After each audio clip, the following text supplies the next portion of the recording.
There were various opinions about Stephanie in the village. Some considered her a good person, sincere and kind, but the vast majority believed she had lost her mind in her old age. A few even attributed magical powers to her and avoided her house. Stephanie was an ordinary rural worker, her hands were calloused, and a network of wrinkles covered her face by the age of about 35. The villagers knew Stephanie as a quiet person, but if she did say something, it was always direct and to the point. The village where Stephanie lived was remote, surrounded only by pristine nature. About 7 kilometers from the village, there was a hiking trail. Occasionally, travelers would come into the village, some asked to buy something to eat or get water for the road, while others needed clothing repairs. The villagers were not very welcoming to tourists and treated them with suspicion. If you wanted to sell something at an inflated price, that was fine, but letting someone stay overnight was out of the question. In the worst case, they would point to Stephanie's house. She never turned anyone away and always let people in. Crazy old woman, the villagers would say, twirling their fingers at their temples. She has a 16-year-old granddaughter living with her, and she lets strangers into her home. Recently, 3 men even stayed with her overnight. I can't imagine how that's possible, one of the women shook her head. I have 2 daughters, 13 and 17 years old. It wouldn't even occur to me to let strangers into my house, not for any money. Don't be so disingenuous. For enough money, you'd let anyone into your house, another woman intervened. But the tourists don't offer much money, they don't have much to spare. Maybe we should report Stephanie to the authorities. Let them come and check what's going on in her house. Maybe she really has lost her mind, then they should remove her guardianship over her granddaughter and put her in a mental institution where she belongs. The villagers planned to contact social services, but the matter didn't progress beyond that. Meanwhile, Stephanie's granddaughter had already turned 18. Stephanie was deeply devoted to her granddaughter and would not let anyone harm her. Besides Lindsay, she had no one, and Lindsay had no one but her grandmother. Stephanie had lost her husband early due to a tragic accident and was left alone with her 8-year-old daughter, Jessica. Life was tough, but Stephanie did everything she could for her daughter. After finishing school, Jessica enrolled in a technical college in the city. She stayed in the city to work and later met Bruce, her future husband and Lindsay's father. Jessica never forgot her mother and visited her frequently when the weather allowed. The distance from the city to the village where Stephanie lived was not too far, about 27 miles, but the village was a considerable distance from the paved road. If the dirt road was washed out by rain, you could only drive on it with a tractor or a heavy vehicle. In winter, the road across the field would freeze hard, making it solid. The tractor would clear the snow so it was possible to travel when necessary. As Lindsay grew a little older, Jessica began visiting her hometown with her daughter. Stephanie could not get enough of her granddaughter. "My joy," she would say when little Lindsay stretched out her arms to her. "Nothing in life is in vain. I have no regrets. It was worth enduring all the hardships just to see you." Time passed, and Lindsay grew up. She had already finished 1st grade. Stephanie missed her granddaughter greatly, having last seen her in January. Every evening, the elderly woman would look at photographs of Lindsay. Jessica, her son-in-law, and Lindsay arrived in mid-June. "Mom, we wanted to leave Lindsay with you for a couple of weeks. Are you okay with that?" "How could I be against it, Jessica? I am so happy. Thank you for bringing my treasure. We were planning to go to the sea, but Lindsay didn't want to go. We went last year, but apparently, the southern sun doesn't suit her. Her skin breaks out as if it were stung by nettles, and it itches. We struggled with her the whole time we were there, and she was uncomfortable too. We had to keep her out of the sun, so no beach for her." "Yes, Grandma, I don't want to go to the sea," Lindsay said. "I told Mom and Dad to take me to you instead. You're my joy," Stephanie said, her face beaming with a smile. Since then, every year when Jessica and Bruce went to the sea, they brought Lindsay to Stephanie, who was overjoyed. Lindsay enjoyed staying with her grandmother in the village, and by the time Lindsay turned 11, she had already become accustomed to this routine. "Lindsay, let's try going to the south again," said her father. "Maybe you've outgrown it. Maybe it won't be the same as last time." "Okay," Lindsay agreed willingly, "but after we come back from the south, you'll take me to Grandma. Deal?" Her father winked. Lindsay hadn't outgrown it. The same symptoms presented. She still couldn't stay in the water for long, as the salt water caused irritation on her skin. It was more torment than relaxation, therefore, she once again refused to go to the sea. The following year, Jessica said, "Bruce, don't go anywhere. Please stay here. There are mushrooms, berries, and fishing.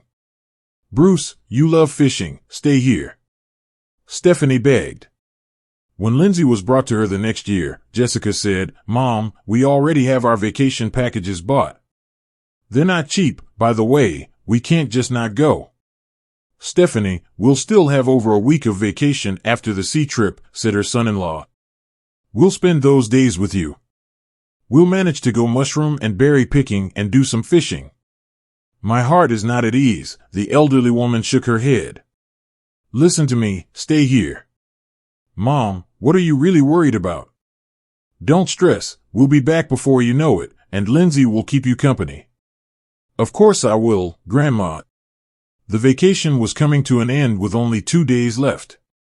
"I hate to leave," Jessica sighed, "but I've missed my daughter so much. It's a shame she can't come with us." "Let's go to the sea, swim for both of us and for our daughter," said Bruce. "I'm all for it, but let's go somewhere else next year." "You liked it here, didn't you?" "I like it now, but I want to visit somewhere else too. Maybe we'll like it even more." "Agreed, no need to get stuck in one place."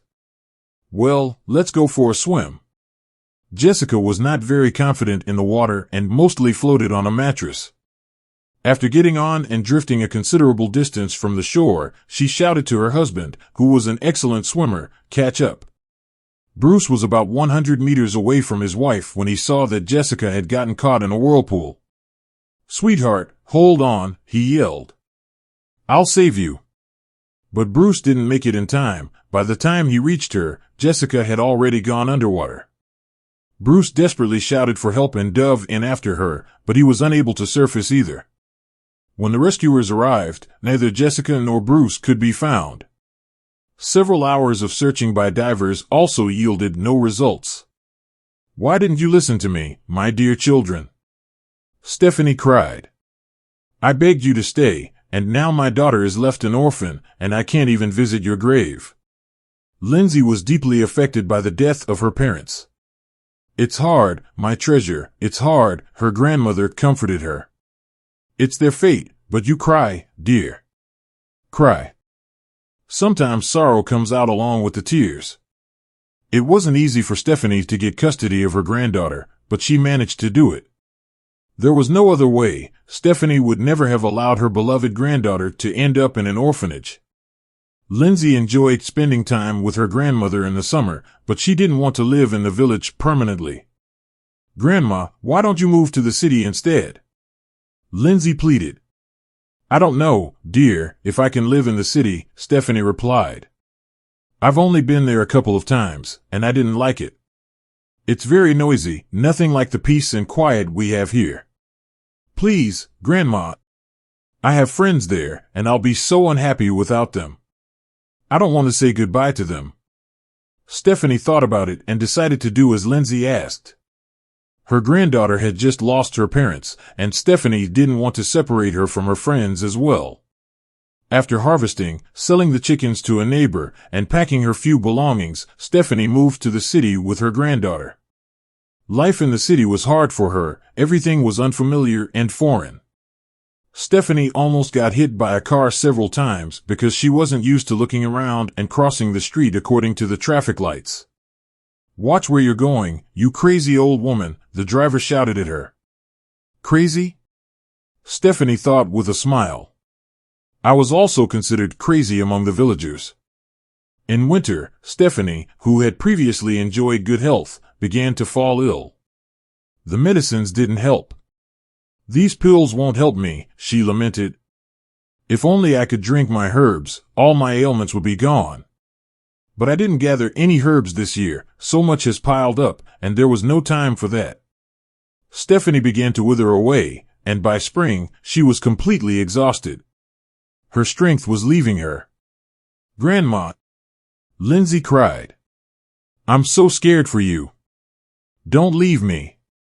If you're feeling bad here in the city, let's go back to the village. Don't worry, my dear. I'll pull through. I'll find you a suitor who will make everyone envious. You'll live in harmony and great wealth.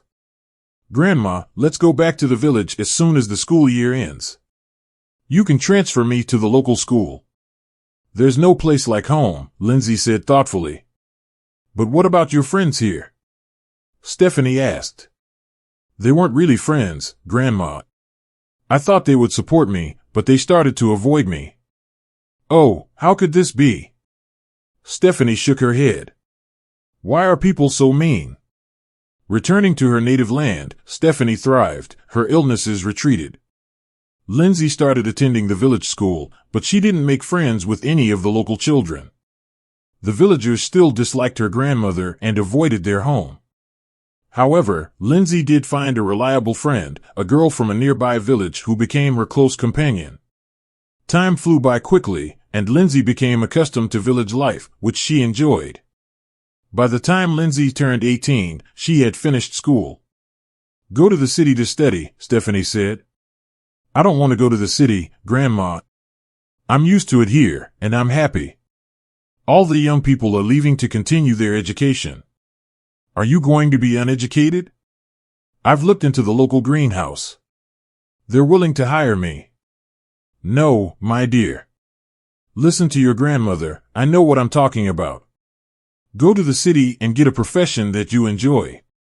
Lindsay listened to her grandmother. She moved to the city and enrolled in college. She loved children and decided to become an elementary school teacher. After graduation, she planned to return to the village and work at the local school. Whenever she had the chance, Lindsay visited her grandmother. Meanwhile, Stephanie continued to welcome every lost tourist. Sometimes she would host a traveler for the night, and rumors would once again spread through the village, probably looking for a suitor among the newcomers. Seems like the girl didn't find a match in the city, and none of the local guys would marry her. Lindsay was finishing her 5th year of college when she arrived at her grandmother's house in early April. There was a forest just beyond the village, and Stephanie often went there, which fueled the rumors among the villagers. But Stephanie had long stopped paying attention to her neighbors. Let them say what they wanted, she knew what she was doing, and public opinion meant nothing to her. "I'm telling you, she's a witch," the local gossipers discussed, their eyes missing nothing. Why else would she go back into that forest? There's still snow in April. Do mushrooms and berries ripen under the snow? Exactly, that's how it is. I heard that witches gain their power in the forest. Stephanie returned from the forest shivering and lay down by the stove. "Grandma, why did you go into the forest again?" Lindsay asked, handing her a hot herbal tea. "I told you, my dear. I'll find you a suitor, a man that will make everyone envious. You'll live in great wealth." "Grandma, how are you going to find him in the forest?" Lindsay said with a gentle smile. "In the forest is where I'll find him. Where else would he be around here? He should be appearing soon, very soon. I mustn't miss him." Being old, Lindsay finished college, came back to the village, and planned to apply for a position at the local school. The primary school teacher was about to retire, having just turned 77 this year. It was a hot July. At dawn, Stephanie quietly left the house so as not to wake Lindsay and headed for the forest. Has she really gone into the forest again? Definitely a witch, whispered the neighbor from the house across the street, who had also gotten up early to weed her garden. In the morning coolness, Stephanie knew the forest like the back of her hand. Today, she followed the well-trodden paths. A slight crackling of branches was heard off to the side. "Is anyone here?" she called out. "Help," she heard a male voice. Stephanie followed the sound and found a tent under a bush with 2 young men inside. "What's happened, good fellows?" Stephanie asked. My friend stepped on something sharp and seriously injured his leg last night, said one of the men. I dragged him as far as I could, but we were both exhausted and had to leave some things behind. I wanted to get to the village alone to ask for help, but I got lost and had to return to the tent. We've also run out of water, and there's no signal here in the forest. My dear, there's no signal here. It's not reliable even in the village. Can't you walk? Stephanie asked the injured man. I can't, Grandma. My leg is very swollen. It's about 2 kilometers to the village from here. We won't be able to carry you. Will you find us later? Grandma, my dear ones, I know every bush and blade of grass in this forest, Stephanie assured them. She made her way to the village and knocked on Clint's door. He was a strong man. No one answered for a long time, then a displeased owner appeared in the doorway. What do you want, Grandma Stephanie? Why are you knocking at this early hour and waking up the whole house? My grandchildren are here. You know I need your help, Clint. A good person needs assistance in a difficult situation. When Clint learned what kind of help was needed, he flatly refused to go into the forest. No, I'm not going, he said. Why should I carry some man around? Am I the only one who has to do everything? You're the one who brings everyone into your house, whoever they are, so you figure it out yourself. Since you're the one who drags around lazy good-for-nothings, I'm supposed to save them, am I? You should call the rescue service, that's their job. All right, Stephanie said, waving her hand. I see I can't reason with you. She went back to her house. Lindsay, wake up, she called to her granddaughter. He's here, Stephanie said. Who, Grandma? Lindsay asked, still half asleep. Your betrothed.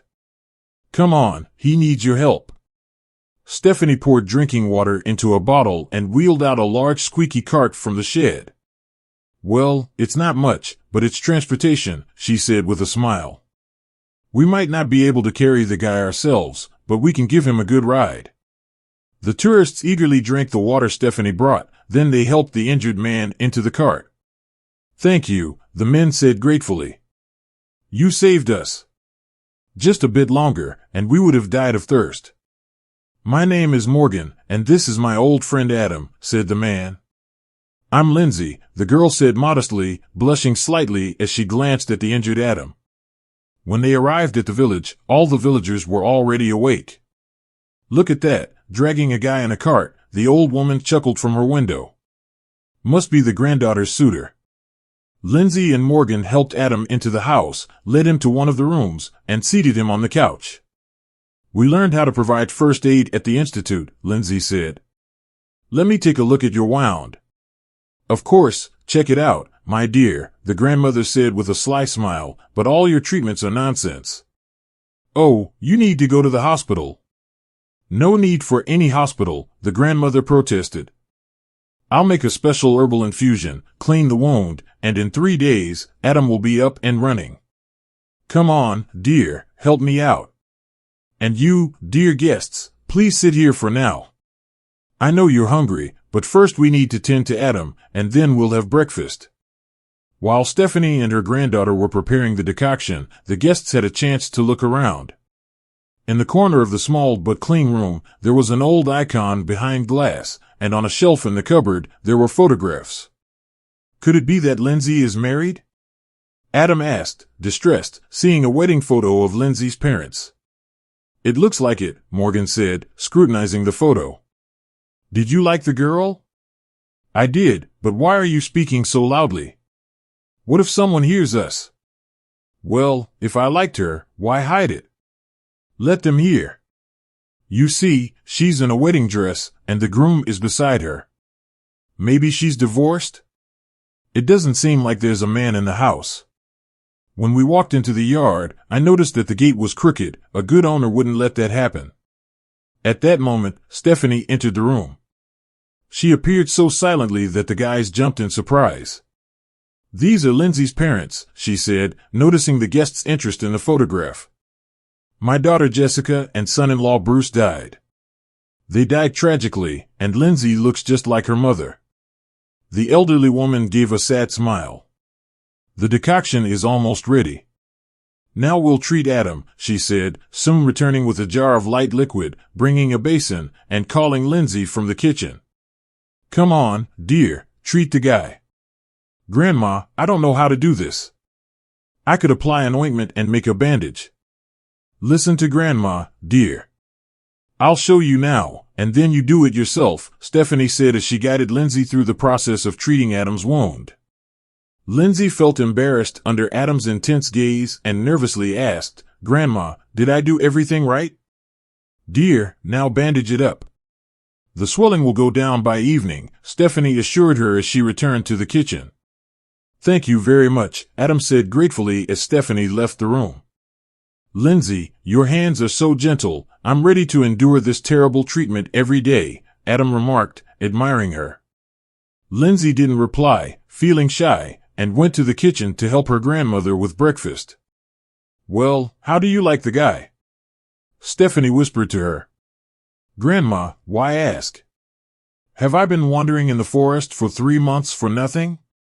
I don't have the strength I used to, Lindsay replied. The guests were invited to the kitchen for breakfast, where the meal was simple, boiled potatoes and homemade pickles. However, the main highlight was the freshly baked bread, which filled the room with an indescribable delight. Just like childhood, Adam exclaimed. My grandmother also used to bake bread.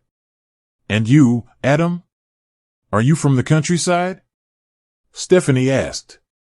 No, I lived in the city with my parents, but I used to go to my grandmother's village with pleasure every summer.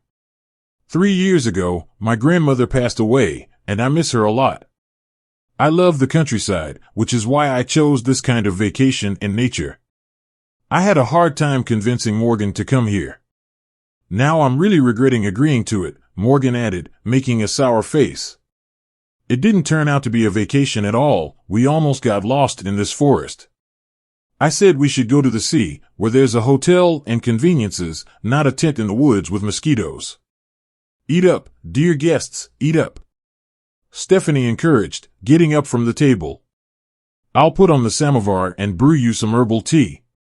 We gathered the herbs ourselves, you won't find such a blend anywhere else. And we have dandelion jam. Dandelion jam? Morgan asked, surprised. Is that even a thing, or did you come up with the recipe yourself? It is a thing. Adam exclaimed. My grandmother also made it, though she didn't brew herbal tea. I know a meadow in the forest where you can admire dandelions in May, and the jam from them is pure honey. Try it, dear guests. Stephanie served the jam in a bowl, and Adam, recognizing the familiar taste, almost closed his eyes. It feels like I'm visiting my grandmother right now, he said, genuinely enjoying the cozy and warm atmosphere of the old house on the edge of the village. Lie down and rest, Stephanie suggested after breakfast. You must be exhausted after not sleeping at night. You need to get some sleep and regain your strength. Our village is peaceful and quiet, unlike the city. You'll wake up feeling like new people, as if you've been reborn. Lindsay told her grandmother to make up the beds for the guests in the back room. The guys lay down, and Morgan fell asleep as soon as his head hit the pillow, while Adam found it difficult to sleep. He reminisced about his grandmother, who looked so much like Stephanie, and how he used to have such a good time in the village during his childhood and youth. Out of the corner of his eye, Adam saw the door crack open. Stephanie's hand reached in and pulled his shirt and pants off the back of the chair. She must be planning to wash them, he thought, although it struck him as strange. My clothes are dirty, but so are Morgan's. Why didn't she take his clothes? Maybe she wants to check who we are, looking for documents or planning to steal something. Does she think there's a lot of money in my hiking pants? Adam was surprised, but decided not to get up. He didn't want to wake his friend. Quietly leaving the room while hopping on one leg would be impossible, so Adam pondered the hostess's strange behavior for a while before finally falling asleep. He woke up about 3 hours later to find Morgan still sound asleep. Adam sat on the bed by the window and noticed that his clothes were hanging on a rope in the yard. Next to them was a sundress, which was most likely Lindsay's, as it seemed unlikely that Grandma Stephanie would wear such a dress. Adam saw the old woman take the clothes down from the rope and return to the house. About 10 minutes later, the door to the room quietly opened. Adam laid down and pretended to be asleep as Stephanie entered and carefully put the washed and ironed clothes back in place. Truly miraculous, he thought. Why did she only wash my clothes and Lindsay's but not Morgan's? And where is Lindsay herself? Lindsay was not at home. As soon as the guests settled in, Lindsay gathered her documents and went to the school to apply for a job. Morgan woke up, looked around, and took a moment to realize where he was. Well, it's not bad sleeping here, he said, but I want to go home. We need to figure out how to get out of this hole. This isn't a hole, Adam replied. It's nice here. I wouldn't mind staying in such a quiet place. It's more likely that you like the girl, and the place doesn't matter, Morgan said, not hiding his thoughts from his friend. I do like her a lot. I haven't met girls like her in the city. She seems somehow old-fashioned, clearly raised by her grandmother. That's all part of her charm, Adam said dreamily. There was a quiet knock on the door. Yes, yes. Adam called out. Stephanie entered. I heard, dear guests, that you were talking. How did you sleep with us? Wonderful, just perfect. Thank you for your hospitality, Morgan replied. Where's Lindsay? She hasn't come yet, dear. She went to apply for a job. She's still not back. At that moment, the gate creaked. And here comes Lindsay, Stephanie said confidently. It's unlikely it could be anyone else. Our neighbors don't drop by. I should fix the gate, Adam thought. At lunch, Lindsay shared the happy news that she had gotten the job. By the evening, as promised, Stephanie's treatment had significantly reduced Adam's swelling, but he still couldn't put weight on his foot. It was only at dinner that Morgan noticed the mess. I don't understand anything, Adam. How come you're so clean and pressed? Clean? No, you're mistaken, Adam replied, not wanting to tell his friend about the peculiarities he had noticed. Meanwhile, Stephanie was hiding a sly smile. She had prepared a fresh miracle decoction for Adam and asked Lindsay to treat his wound again. Well, dear, in 2 days you'll be dancing, the old woman said as night fell. In their assigned room, Morgan said, we're leaving here tomorrow morning. I don't know, Morgan, if I'll be able to go anywhere. Surely someone among the locals has a car. We can arrange for them to take us at least to the bus. We'll see tomorrow. Are you staying here because of Lindsay? Maybe I'll stay forever, Morgan admitted. Then I guess I'll be leaving alone tomorrow. Morgan smirked. Before dawn, while Morgan was still asleep, Adam woke up, hobbled to the shed, found the necessary tools, and began repairing the crooked gate. Lindsay was also asleep at that time, and Stephanie was watching from the window, admiring him. What a hard-working and skillful young man. I was right in choosing my granddaughter's suitor, she thought. As Adam was returning the tools to the shed, he noticed a pile of logs in the corner. I'll split some firewood for the winter, he decided. Splitting wood isn't a woman's job. Adam took to the task with such enthusiasm that only splinters were flying. Thank you, young man. Oh, thank you, he heard from behind. Thank you for everything, Grandma Stephanie said. I just wanted to repay a bit for your kindness. You and Lindsay will use the wood for baking in the winter, and maybe you'll remember me. I certainly won't forget you. This winter I'll have to heat the stove on my own, thoughtfully Stephanie said. How so? And Lindsay will leave? Where will Lindsay go? She just got a job, Adam said. She will leave, dear. She will leave. And thank you for fixing the gate. We haven't had any man's hands around the house for a long time. You've really helped us.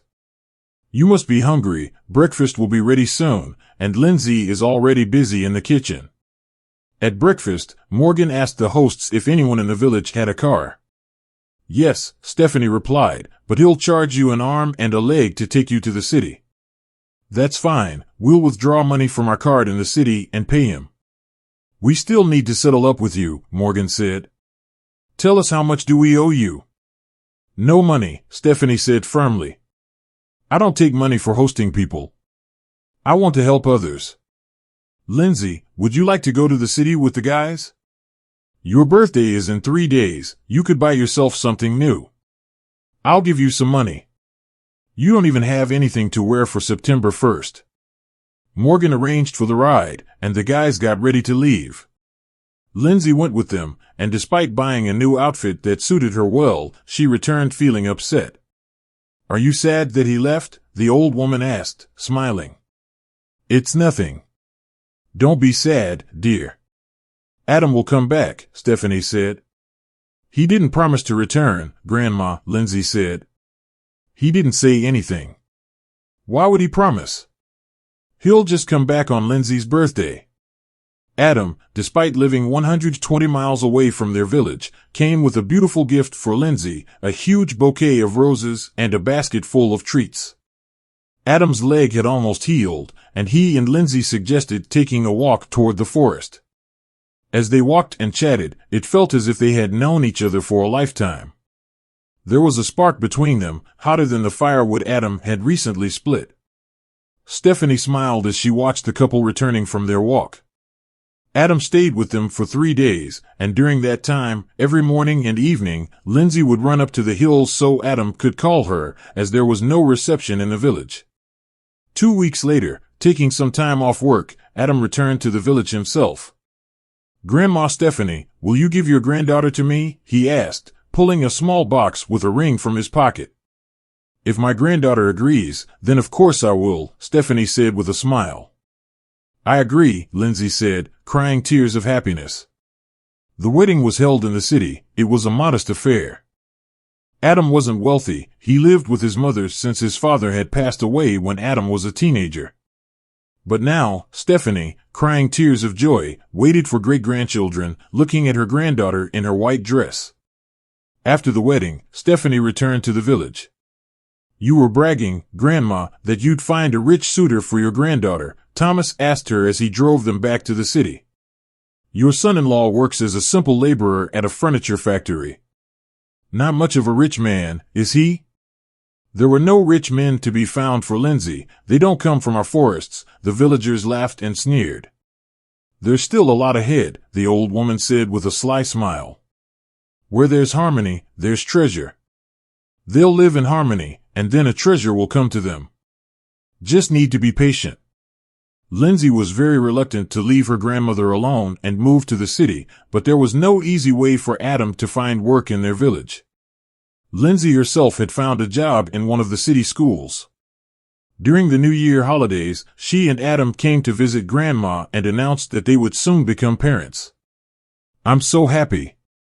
I'm really happy. Grandma cried with joy again. Take care of yourself, dear. In the summer, Lindsay gave birth to a son named Ben. It was hard for Stephanie to get to them, but she came to see her great-grandson. Lindsay missed her grandmother and her native village very much. I would really like to live in my own house, surrounded by nature and forest, Lindsay said to her husband. I often dream about my village. I wouldn't mind either, Adam replied. I'm as much a fan of the countryside as you are, but for now, it's impossible. I'm sorry. Adam said the family lived in cramped conditions in a small 2-room apartment with Adam's mother, but Lindsay didn't complain. She was absolutely happy in her marriage. She didn't even think about the wealth Grandma had always promised her husband would have. She didn't need any material riches. Her family was her main treasure. A year later, Lindsay told her husband that they would be parents for the second time soon. It became known that Lindsay was expecting twins. Adam took on extra work, trying to improve their living conditions, but he didn't stay long in that job. Lindsay asked her husband to quit the extra job, saying, "We'll manage, and I need you to be healthy. Working 12-hour days with no days off is impossible." The twins, Dean and Richard, were born. Stephanie came again to see her great-grandchildren, but Lindsay hadn't seen her grandmother for a long time. The road was long, and Lindsay hadn't been feeling well throughout her pregnancy.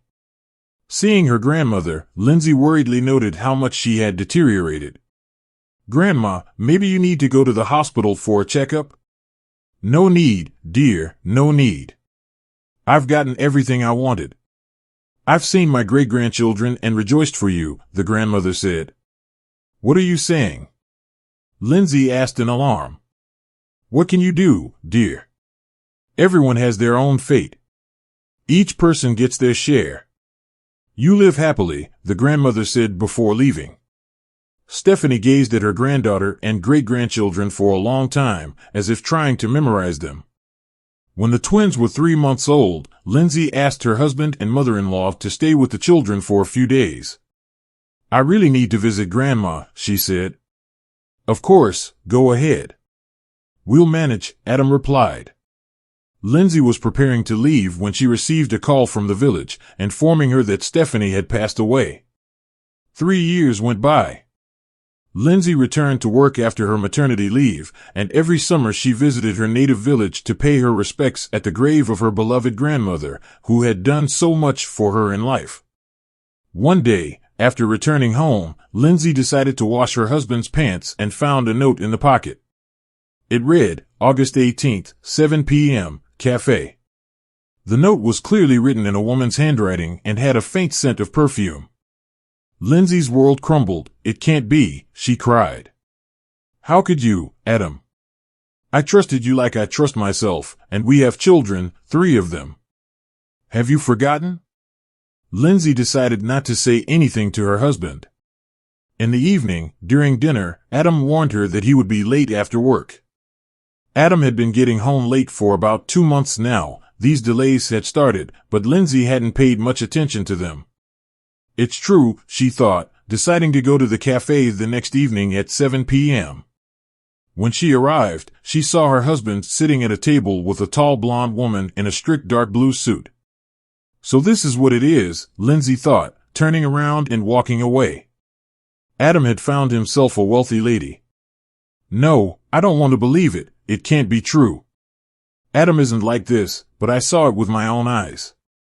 Lindsay tried not to show her feelings and didn't know what to do. What about the 3 children? Should she go back to the village, move into her grandmother's house, and find a job at the local school? Yes, that might be better than living with a cheater. Lindsay still said nothing to her husband, who continued to come home late from work. There was no longer any doubt. A month and a half passed, and Lindsay made up her mind. "Adam, I'm going to the village tomorrow," she said. "Why?" "You were there recently." "I really need to." "All right. Don't worry, we'll manage with the kids." Lindsay went to the village to inquire about a job at the school. "I remember you," the principal said sternly. "You already applied here before, and we had to let you go without even a single class." "Yes, I got married and moved away. Now I plan to return. We don't have any vacancies for primary school teachers. The only position available is in the school library." "I agree without hesitation," Lindsay replied. "I need to quit my current job, and I'll come to you immediately to finalize everything. Please don't hire anyone else for this position." "All right, come with your documents, and we'll arrange everything for you." Lindsay couldn't sleep that night. She wandered through her grandmother's house, recalling how she first met Adam there. It was love at first sight, and Lindsay was certain it would last a lifetime, but what had happened was unimaginable. Adam, as she thought, had betrayed her, and Lindsay couldn't believe it.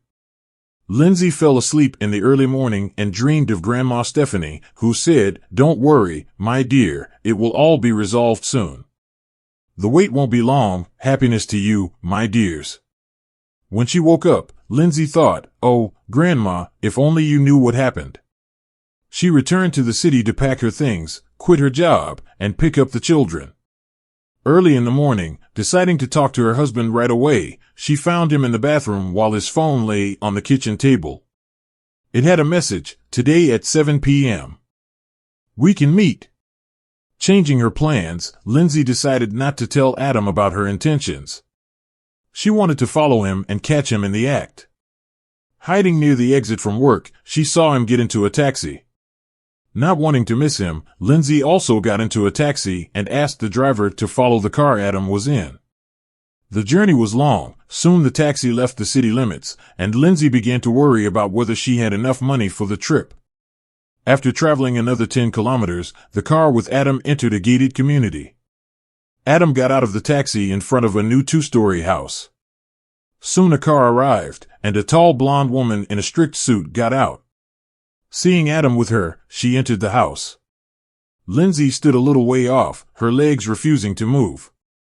Unable to catch up with the couple, she stood frozen, unable to tear her eyes away from the scene she was witnessing. Finally, after an hour, Adam and the stranger came out of the house. Lindsay struggled to approach the gate. "Lindsay, what are you doing here?" Adam was stunned. Tears streamed down Lindsay's face. "I probably came to tell you that we're getting a divorce and I'm taking the kids." "What?" Adam was shocked. "Yes, just as you wanted. After what I saw." "Lindsay, you misunderstood," the stranger interjected. "Your husband wanted to surprise you for your wedding anniversary." "It's a wonderful surprise." "I appreciated it," Lindsay continued to cry. "Thank you, Adam." Adam suddenly laughed. "Are you some kind of spy? How long have you been following me? I saw the note about your meeting at the cafe about 2 months ago. I went there and saw you, Lindsay. I would have explained everything. Sarah is a representative from the construction company that built this house for us. We were discussing construction details. Today we came here for me to take over and sign the necessary papers. This is our house." Lindsay, stunned, could barely believe it. "It can't be. How could Adam?" She felt like she might faint from relief and shock. "I'll explain everything to you later, but for now, let's let Sarah go. This is quite an awkward situation." "This is a first for me," Sarah said with a smile. "Forgive me." Lindsay stammered, unable to believe what was happening. "Sorry." Adam also apologized. He wanted to call a taxi, but Sarah offered to drive them back to the city. "But Adam, I don't understand anything," Lindsay said. She couldn't wait to get back to the city and bombarded her husband with questions. As soon as they got out of Sarah's car, Lindsay exclaimed, "You won't believe it, darling. A miracle happened. Even I can hardly believe it. I unexpectedly received a very substantial inheritance." "Inheritance? I didn't know you had wealthy relatives." "I didn't know either until recently. It turns out that my great-grandfather's brother on my father's side immigrated to France after the Revolution. There, he had a son, John. John never had a family of his own. He had been ill for a long time and had been trying to find relatives, but couldn't for a long time. About 6 months ago, he managed to track me down and sent a letter. John intended to visit our city. He really wanted to see his father's homeland, but he didn't make it in time. John knew he didn't have long left. He said he would write a will in my name, but I would only receive the money if I fulfilled his last wish, to bury his ashes here in his historical homeland. I fulfilled John's wish. His lawyer came to verify that I met the conditions. Soon after, I became the owner of the inheritance. Sorry I didn't tell you sooner. I wanted to make it a surprise, and look how it turned out, almost a divorce." Adam chuckled. "By the way, my mother doesn't know yet either." A few days later, Lindsay went back to inform them that they no longer needed to hold the librarian position for her at the school. "I don't understand. Are you mocking us?" the principal fumed. "You seem like a serious person, but you're playing some kind of bizarre games. You apply for a job and then immediately quit. You ask us to hold a position for you and then change your mind a few days later." "Sorry, it just happened that way," Lindsay said. After leaving the school, Lindsay went to her grandmother's grave. "Everything worked out, Grandma, just like you said, and I had such wild fantasies. The day after tomorrow, we're celebrating our housewarming in a huge house. We're rich now, and you know I'm going to start my own business, but I'm not leaving my job at the school. I love my work so much, and I wouldn't trade it for anything. It was you who insisted that I trained for a profession I love. Everything I have is thanks to you. Thank you for everything, dear.